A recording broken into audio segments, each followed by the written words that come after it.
No one is forcing you. No one is threatening you. No one is standing over your shoulder. Still, you follow it. Not because you believe it more than yourself, but because ignoring it feels like taking responsibility for being wrong. And letting it decide feels like protection, even when something feels off. Even when your instinct hesitates, even when experience tells you this isn't right, you obey, not because you're weak, but because obedience feels safer than resistance. This is usually the moment people realize something uncomfortable.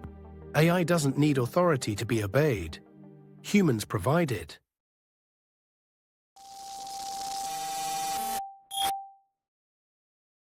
For most of human history, doubt was protective. If something felt wrong, you slowed down. You questioned it. You relied on judgment shaped by experience. Still, confidence has always been persuasive. A calm voice, a clear answer, a precise recommendation. The human brain is wired to trust certainty, especially under pressure. Now place that instinct next to a system that speaks without hesitation. No uncertainty, no emotion, no visible doubt, just output. This is usually where instinct loses the argument, not because the system is always right, because it sounds like it is. When a recommendation arrives wrapped in confidence, resisting it feels like choosing chaos over order, especially when the cost of being wrong is visible, when mistakes are logged, reviewed, remembered. In that environment, confidence doesn't just persuade, it pressures. This doesn't happen in dramatic moments. It happens in ordinary ones. A doctor hesitates before overriding a risk score. A recruiter pauses before questioning a ranked shortlist. A manager feels something is off but can't immediately explain why. In each case, the instinct is the same. Slow down. Still, slowing down feels costly. The system already ran the analysis. The output already exists. Questioning it means introducing uncertainty back into a process designed to remove it. This is usually where people tell themselves a quiet story. If the system is wrong, someone else will catch it. If it mattered, it wouldn't have been recommended. If I'm unsure, the data must know better. None of these thoughts feel like surrender. They feel like professionalism, and that's the danger. Obedience doesn't feel like giving up judgment. It feels like aligning yourself with something more reliable than instinct.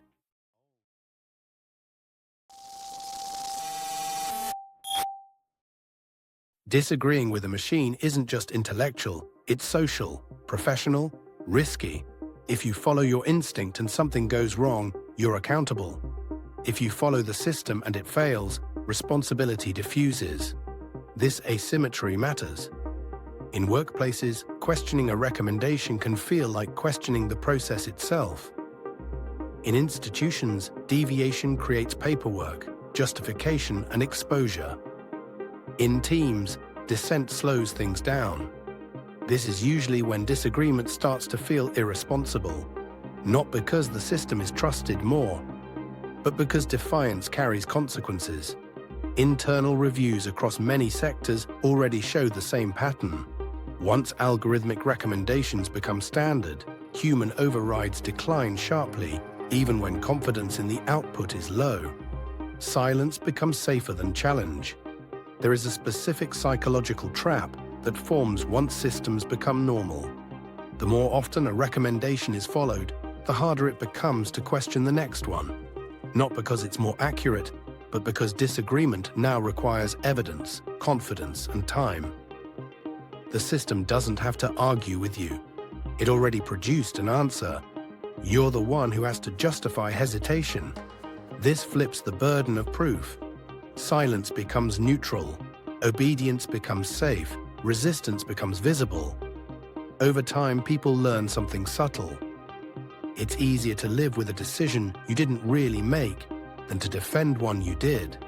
That's why obedience spreads even when doubt remains. The system isn't trusted because it's correct.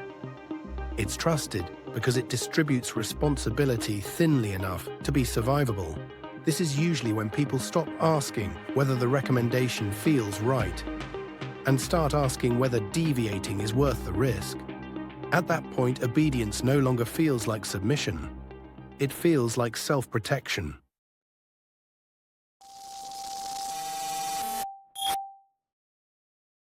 Here's the psychological flip. Obedience stops feeling passive. It starts feeling moral. Following the recommendation becomes framed as best practice, due diligence, doing the responsible thing. Not because it's correct, but because it aligns you with the system. At that point, resistance feels selfish. If everyone else follows the model, why should you be the exception? If the system was approved, why should you second-guess it? If the outcome is bad, at least you didn't act alone. This is usually when obedience becomes a shield. Not from error, but from blame. And once blame avoidance enters the picture, conscience grows quieter. The real cost of this isn't a single bad decision. It's the erosion of resistance over time. Each moment of compliance makes the next one easier. Each moment of silence rewrites what feels acceptable. Eventually, people stop noticing the moment where they could have spoken up. Not because they agreed, but because disagreeing no longer feels like part of the role. This is how judgment doesn't disappear. It atrophies. The system grows more confident. The human grows more cautious. And the most dangerous part is this: nothing about this process feels dramatic. There is no turning point, no rebellion, no clear line where obedience replaces choice. There is just a gradual redefinition of what it means to be responsible.